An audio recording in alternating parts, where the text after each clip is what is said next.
Jacob Anderson, Sam Reid, thank you for coming back on the pod and gracing us with your presence. Thanks for having us. Thanks for having us, Naomi. We have much to discuss. All right. Okay. Because I was shooketh. Okay. Which means I was shook on a Shakespearean level. Okay. That's what it is to be shooketh. And can you tell me, what were each of your reactions when you read this script? I got very confused about who knows what at what point. Actually, all I knew is that Louis knows nothing. He knows very little. I had so many questions for Roland when it arrived, because to kill a vampire like Lestat, arsenic and laudanum isn't enough. You do have to either behead him or, drain him full of blood, then burn the body and all this kind of stuff. And so I wasn't sure, are they actually trying to kill him or not? And I think that's kind of what transpires throughout the episode. Even though it's not in a romantic context, this is the only will they, won't they in the whole season. Yeah. It's just that it's about the murder of Lestat rather than are they going to make out or not. Well, murder is their love language, isn't it? Absolutely. Absolutely. Yeah. Not each other. I mean, Lestat does drop him from the height of a 747. Oh, God, don't get me started. Yeah. It's like, cloud gift, how beautiful. And then, he's like, I'm going to drop you from the sky. I said, okay, well, savage. Yeah. Jacob, why do you think Louis agrees to kill Lestat with Claudia? I think there comes a point where Louis realizes that this relationship is destroying their lives.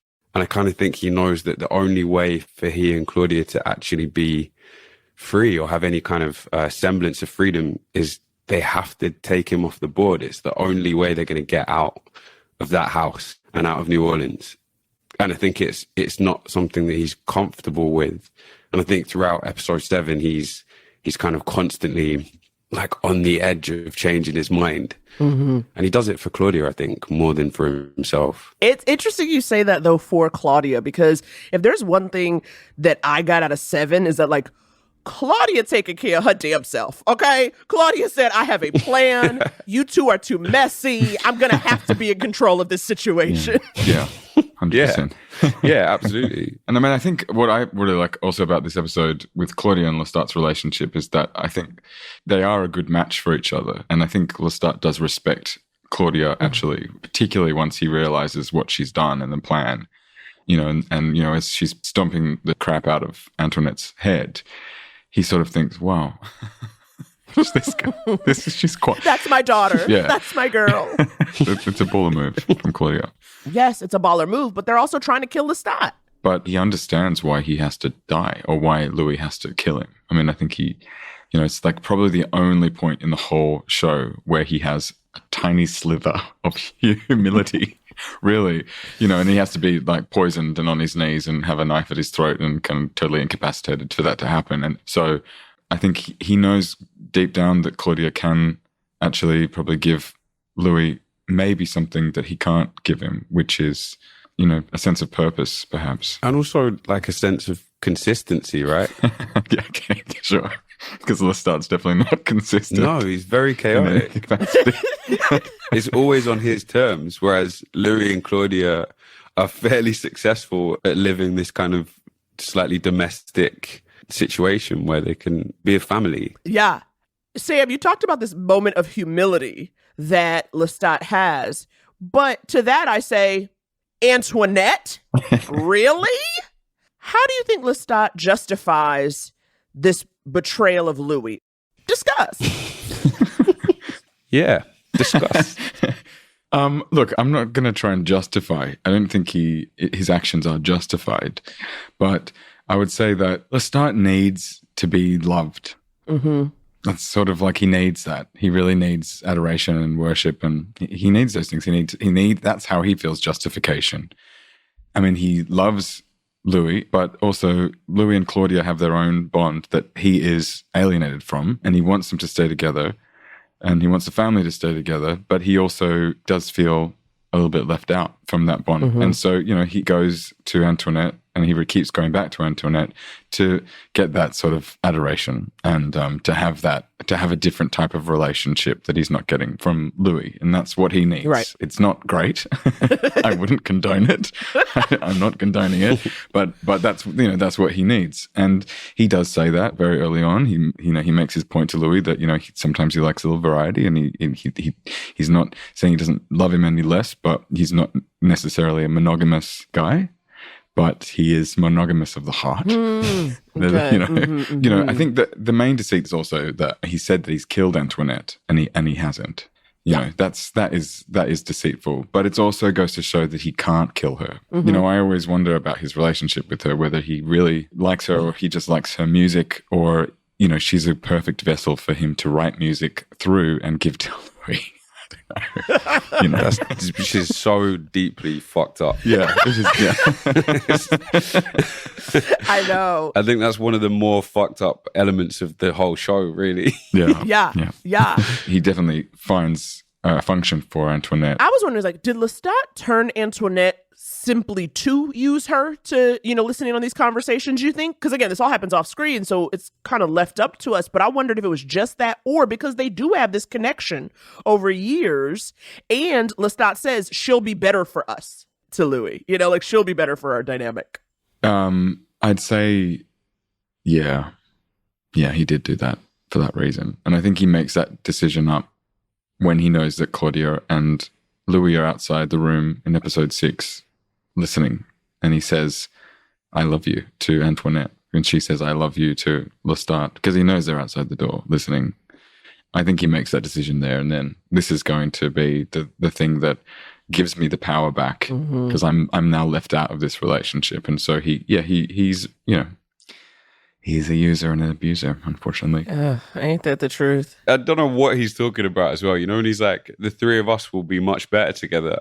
I think at that moment, Louis would be like, what are you talking about? Her. Definitely. Yeah. I really felt like, I was like, Antoinette, you was a side piece for 30 years. And it's like, girl, you don't have to be in the thrall of this vampire man. But this is part of the trap, though, right? Of the vampire bond, which I guess is also a proxy for love, for deep, real love. There are so many reasons why these characters shouldn't be together.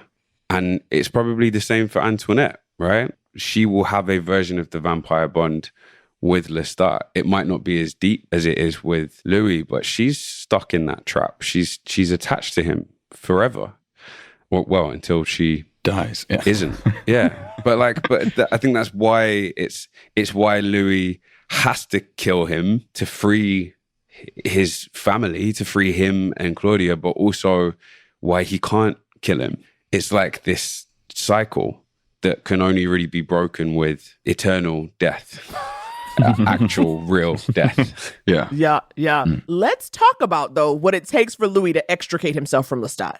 They need to throw a huge ass party, which means they need to step out of their vampire lair and interact with the rest of the city, which they have not done in years. So let's listen to a little clip with our dear sweet Tom Anderson. Somehow managed to survive. I didn't see it coming. I thought he'd be dead by episode 4. And he the only one left. Yeah. Let's just listen to this. Seeing as it's been 17 years since we've spoken, what makes you think I give a corn-peppered shit? We'd like to engage your services, Mr. Anderson. We want to throw a Mardi Gras ball. Pay our respects to society before moving on. Where to start? 1, not in the party planning business. 2, it's January. You're a little bit behind the gun. And 3, this is me and your two-tone daddies, circa 1910. Just one question before I attempt your no doubt humiliating and reputation-destroying ask. Where do you meet the devil? And what are the terms of the agreement? I just want to give Chris Stack a huge shout out. His Tom Anderson is incredible. Yeah, he's amazing. He's distracting sometimes, how brilliant he is. And so good at kind of grounding this world, grounding some of the fantasy in reality. this scene, you can really feel like this could have happened. Like this could have happened and been buried. It's such a sad scene for Tom Anderson. I know. Also, I think what you get and what I find to be so relatable to today is you just see the extent to which people can be bought. And you see the extent to which wealthy people will let anything slide as long as they get to maintain their power. Yeah. He tries to buy eternal life in this scene. One of my favorite things that I think I didn't really realize until we were shooting that scene is that like Louis gives Tom this little smile. We tried it different ways. We did like a little wink and a little like nose tap. And it's like, the tables have turned from the beginning. This is something that Tom Anderson wants from Louis, and he can't have it. Yeah. I think Tom Anderson is realizing that he's going to die soon. He's at the end of his life. And the people you step on the way up, you're going to see him again on the way down. Yeah. And I think Louis is one of those people. Yeah. Yeah. There's also something that I feel like I clocked more in hearing this clip was that little cough from Tom Anderson, right? Just a touch of a cough. And you know back in the day, honey, if you coughed, you were about to die. Okay? Yeah. Don't be coughing. How much of this, though, this party planning, this long con, how much of this is also about getting revenge on the city in a way? Yeah, 100%. It's like a coming out sort of celebration. They've been there for too long. They've overstayed their welcome. They've got all these rumors around them. And if they're going to leave, they may as well have this like big, here we are, we're monsters and we're everything you thought we were.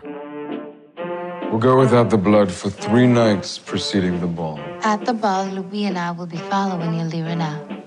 Maybe pluck 1 or 2 for ourselves. We'll ask them if they want to be young forever. And if they say yes, we'll pin them with one of these. Amaranth.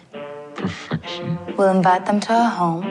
We will lock the doors, shutter the windows, and... And let the flesh instruct the mind. Let the flesh instruct the mind. Let the flesh instruct the mind. Can we talk a little bit about this party? I just love that, like, if you're going to kill Lestat, you are serving drama. You are serving one night only. You are serving quick changes. That's the only way to get his guard down, is to give him that show. Lots of costumes. That he loves so much. Yeah, so it is actually quite joyous in that regard, even though, eating a prop baby in front of... it was so extra. It's so extra, and I wrote, the vibe has shifted. That's what I wrote in my notes, because I was like, we're all having fun until he eats a prop baby, and everyone's like, ew, this is ruined. You have to speak in the language of Lestat in order to disarm him. I mean, obviously, this is the double blind of the episode. This is why it's so confusing to shoot, because Lestat is aware of the trick from the very beginning. But the plan gets messy, largely because Louis is having a hard time going through with it. And it also seems like he's sad to be leaving not just Lestat, but leaving New Orleans. I think as well, for in terms of it being like a farewell to New Orleans, I think like Louis has lost touch with New Orleans. He's like become a complete hermit. He has no ties anymore. Part of him falling in love with Lestat again, I think, is also him falling in love with the city again.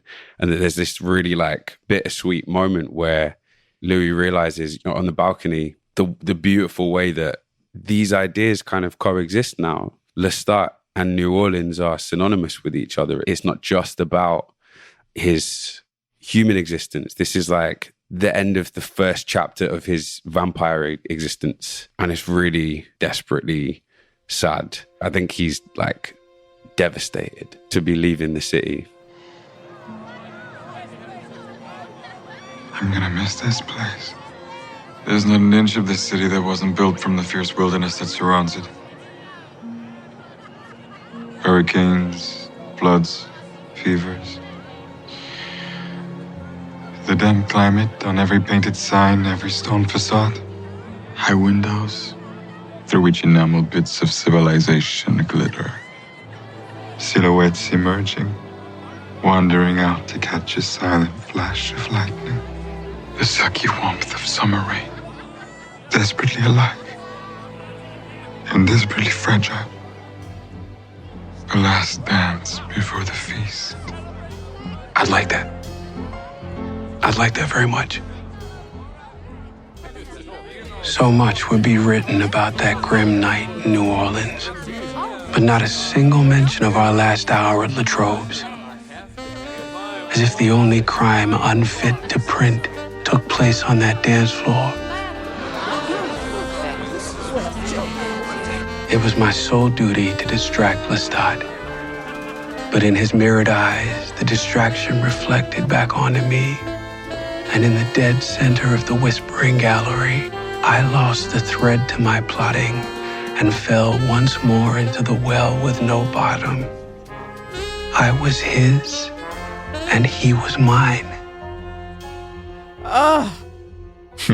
Louis and Lestat kiss in front of everybody. To me, that was just emblematic of the extent to which both Louis and Lestat have lost the thread to their plotting. Yeah. Right? Because they wouldn't have done that in front of everybody. Definitely. Yeah. I mean, I think that they transcend society by this point. They don't need to be a part of it. They've been a part of it because probably that's what Louis wanted, and Lestat was having a good time. It was a great place to hunt, but, you know, they can go anywhere and do anything. They don't need this society anymore, but they really need each other. You know, Lestat's aware they're going to try and kill him, and that's what he says to him when he's talking about something else. He's saying that to him on the balcony. You know, he's saying, I know you're going to kill me. Oh, I know you're trying to kill me, but we love each other, or we did once. You know, do you want to try and do it again? And shall we dance together, you and me, alone? They're not kissing in front of anyone, for anyone but themselves. And I think, you know, it's very sad, really. It is. It's desperately sad. I'll say, watching this, in that scene, there was a part of me that was like, oh, I wish they could have been that.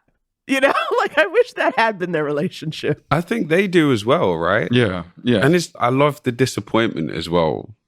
Like, I love the disappointment in, like, the only crime unfit to print took place on that dance floor. There's this horrific event that happens that night. And there's this one pure moment, this one loving, pure thing in this room full of, like, dirty people.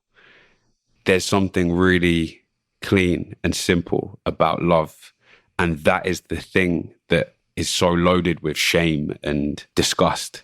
Is the one thing that isn't hubris.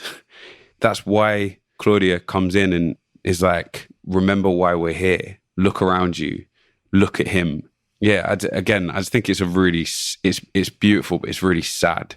It's just there's so much sadness in this episode. Right. As crazy as it gets. Well, let's talk about how crazy it gets, because after this, we get to our killing scene, which is so brutal, so violent, ripping off a jaw, like mauling people. Like, can you talk a little bit about actually shooting that? How many nights was that? How long did it take? Do you just smell like corn syrup for days? We shot it over a long time. It was like 2 weeks, 3 weeks or something. Yeah. It was all split up over, there was lots of different segments, and we shot it over a couple of units. Yeah, and it felt like the beginning of the end as well, shooting that. And we spent days and days and days in these bloody shirts, which Jacob and I both still own. That was the only thing we took from the set. It's a metaphor for the hold that this show has over us. I think. But does yours fold? Mine's so, like, crispy, like it's dried. Yeah, but I think mine is still just sweaty inside the plastic thing. I've taken it out of the plastic, so it get moldy. I didn't dry it out.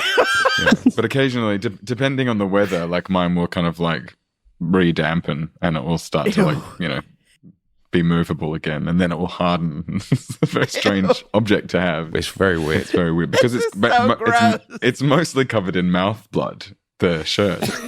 The mouth blood is very different to the body and clothes blood. The body blood. Yeah, because the mouth blood is sort of got corn syrup and sweeteners in it, and it's like sticky. And I don't know why I asked for that. I think I had an idea of framing it. I thought it'd be cool, look cool in a frame. Yeah. Was that the only thing you took, you know, like as a little memento from your experience? And the fangs. Yeah, we've got fangs. Which I don't know if we were allowed to do, but the fangs you can keep. They're for your mouth. Do you know what I mean? Like, they can't reuse them for something else. Well, we can reuse them next season. Well, sure. But they just stay with you, and then you pack your fangs. You pack your fangs. Go through TSA. Yeah. Go through pre-check with that. And we're like, good Lord. Oh, no. Do you know what I have? I think I have the best prop. I have Louis de Pointe du Lac's American Express card. That's cool. What? From 1976. Yeah. And Rollin texted me and was like, you asshole. That's the one thing I wanted. He's like, it's the one thing I wanted from the show. And it's kind of like, print more. You're the boss. Yeah, surely they made more than one American Express card.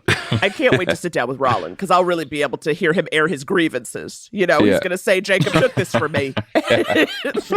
Was this the energy between you guys on set? I mean, you did night shoots, right? So I imagine it was like real loopy and punchy and fun. This is what would you say, like 5:30 a.m. Sam and Jacob. This is what happens. Oh, God. I don't know how y'all did it. Night shoots. I mean, obviously you're doing it for so long that I'm assuming you just get used to living that reverse life, basically. No. Okay. You don't really get used to it. Sometimes you do watch the show and you know, and then you remember like, oh, we shot that at like 4:00 in the morning. Oof. It's surreal because you forget, but we're vampires and it's important. It's important. Yes, it is important. But then there's also, you have to like factor in that at a certain point, you've done so many nights that it would be more destructive to just switch to days. So like Dubai was all shot at night. It didn't need to be, but we shot the whole thing at night, partially because I was jumping between sets. So that would have been an actual nightmare. Right. So we were just night creatures for 5-6 months. My goodness, the method acting, what had to happen, honey. Just, we're talking about these crazy nights and, you guys having to live like these vampires, IRL, of course, and how you would probably get a little loopy on set. And so I'm wondering what you guys would do or how you would hang out on set. Is there hanging out or are you more like, okay, they're setting up the light, I got to go lay down. I can't with you right now. No, we were pretty inseparable, to be fair. There was not really, there wasn't really any hanging out. We just were. Like at a certain point, we just were. We didn't share a trailer, but it was like a wall separating us. And we just end up sitting on the stairs or like texting each other through the wall. Through the wall. Just texting all the time. Oh, that's so funny. Yeah. We became a hive mind. We did, yeah. Were you still a hive mind once you wrapped? Would you like still like text and stuff? Yeah. That's beautiful. We're going to the theater tonight. We've seen each other every day for the last, week? Yeah. We're still choosing to spend time together. It's probably not very healthy. Yeah. Very codependent. No, it's beautiful. I love you too, and I love your love. But okay, enough of this cuteness. We need to get back to the episode, which is not cute, because we still have a little more to get into, okay, before I let you boys go take your nap in your coffins. As you both mentioned before, there is this question of who knows what when. It seems Louis don't know nothing. And, after this killing spree, we get this double reveal. Okay, both Antoinette is out here a vampire, and listening to everybody. And Claudia knew this whole time Lestat's been outsmarted. And Louis slits Lestat's throat. Let's listen to this clip. Louis, we are joined by a cord. By a cord that you cannot see, but it is real. It is real. I have loved you with all myself. I'm happy it was you. You're with me.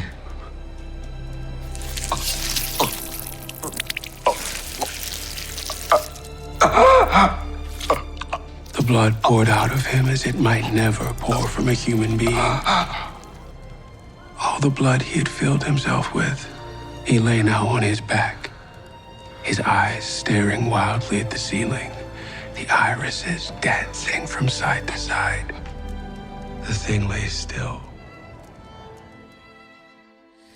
Yeah, we know he ain't dead. I mean, here's a question though. Claudia says where she's like, we have to burn him. Like, we have to burn him. And Louis is basically like, I can't. Do you think this was always the plan? Meaning to just buy enough time for Louis and Claudia to get out? No. To be honest, I think Louis is so traumatized by the whole thing at this point that I think he's just kind of acting on instinct a lot. I don't think that he has that kind of Machiavellian sense. He's not a chess player, Right. He's running on instinct. And I think it is just that thing that we talked about earlier of the vampire bond. It's stronger than anything you could imagine. There's not really an easy way to comprehend it. On some level, it's kind of like if you end Lestat, you end Louis. But it's very difficult to sort of pinpoint why in his guts he can't do it. But it is like, that's the frustrating thing, right? About the vampire bond. You kind of, you know it when you see it. Right. Yeah. And I mean, I think he does actually see it as a moment of intense love as well. He can see that it's not easy for Louis to kill him, but he also accepts it. You know, he's not fighting it. He sort of says, okay. Right. I would like to play a clip of Daniel Malloy talking to Louis in the present day. And I got to tell you, I've never had a character say something that I wanted to say to the other character so much. And that's why I love this clip. You don't need a memoir, Louis. You need 100 sessions of EMDR. You know the shit they put soldiers through when they see one of their platoon buddies get blown up in front of them? You've only heard half the story. Stop. 144 years of life, and you're still Louis the pimp, paying a whore to sit in a room and talk with you. 'Cause why? You got some story you want to tell the whole world about yourself? When you hear it, you'll be ashamed. Ashamed of what you say to him now. Please stop, Rashid. $10 million, that's my whore number. Career's been over for years, but an honest reckoning, no. This is the same shit that happened in San Francisco. Well, Daniel Malloy's not wrong, okay? Because after this, we discover Rashid is Armand. And I swear to God, when Louis said, the love of my life, I said, Louis, girl, you ain't learned nothing about nothing. Is Louis just one of these people who has to keep a man? Do you know what I mean? Like someone who's like, I'm a chronic monogamist. Yeah. Every 100 years, I have to have a boyfriend. Louis don't need no love of his life. Louis needs to love his damn self. Louis needs to stop being in relationships. I agree. I 100% agree. When he says the love of my life, there's a little bit of a question mark in there as well. Well, sure. There's an eye roll, a question mark, side eye. What I come away with, and I think a lot of viewers, there's this question of Lestat and whether or not he is honest and the lies of omission. Yeah. But to me, this ending makes you sound to say, okay, well now, why has Louis been lying all this time? To me, I'm like, they're both unable to be honest with their own selves. You know what I mean? Let alone each other. Yeah, I think that's it. It's protection. They're protecting themselves. Right. And he needs a lot of therapy. And obviously this interview becomes that. Yeah. To a certain extent. But he's so traumatized at this point. His entire life has just been called into question. He's exposed himself in a way that he really didn't anticipate at the beginning. This has not gone the way he planned. And not only that, but I think while Daniel diagnoses it as like lying and withholding, I think there are things that just he blocked out. I think he really does believe what he's saying for the most part. I think it's just that like there are moments throughout the season where he's coming to the realization that he's lying as he's doing it. It's too disturbing to kind of like stop himself and go, oh wait, hang on. No, maybe that didn't happen like that, because it was too painful. He's like on the verge of an episode at this point. He's gone. He's starting to become detached from himself. Yeah. Yeah. I mean, I agree with Daniel, though, that maybe Louis does need a bit of EDM. Is it EDM? EDMR. Yeah. That's electronic dance music. It needs a bit of a night out. He just needs to put some headphones on. Yeah. Oh my gosh, yes. Louis needs a night out. Maybe Armand can plan a nice date night for them. But this makes me wonder, though, what does the reveal of Armand as the love of Louis's life tell us about the love that Louis and Lestat had? Because most certainly the first thing you know is that Armand has been content to spend this whole interview playing what you think of as little more than a butler, right? Which we all know Lestat would have never. Okay, there is no way. Yeah, and I should add that is a pretty big lie that he's telling, that they're both telling for this whole time. Of course, that is the lie. That's a very conscious lie. I definitely don't. I mean, just to stand up for Lestat there. Yes, he wouldn't play a butler, but I don't think that is any kind of declaration of love by just saying like, sure, I'll play your butler. So no, he's a spy as well. Yeah. No, you're right. And I'm so sorry that I am just putting Lestat through it. I'm very sorry. But you haven't met Armand yet. Well, this is the thing. There's so much I need to know about him. I have so many questions about Armand. Now, knowing that we have a season 2 coming, can you give us a little taste of what's to come? You know, certainly last we saw Lestat, he was, you know, in a garbage pile eating a rat. And Louis is with another messy bitch who lives for drama. So, what do we think? We have to deal with the fallout now. I think Louis and Claudia's dynamic is going to be very interesting after this. Essentially, Claudia was trying to protect both of them, and Louis threw it in her face, I guess. Mm-hmm. So, like, that's going to be an interesting thing to explore. Yeah. Sam, do you think Lestat is out for blood, you know, more than usual? Yeah, it's going to be interesting. I don't really know. I know because I know what happens in this story. But I think what's going to be interesting is next season we're going to meet Armand. And Armand, you know, is an old vampire. He knows all of the vampires. So he's an interesting character to bring in because he links a lot of other vampires in the world to him. So yeah, in terms of Lestat, I mean, yeah, I don't know if I could just be No, we need to stop, Sam. Yeah. I can feel you like you're about to just stop. Yeah. Well, yeah. Oh my God. I just want to say, you guys, congratulations on a wonderful season. Congratulations on the season to come. And thank you again for coming on the pod. Thank you very much. Thanks for having us. Thank you. Thanks, Naomi. It's always a pleasure.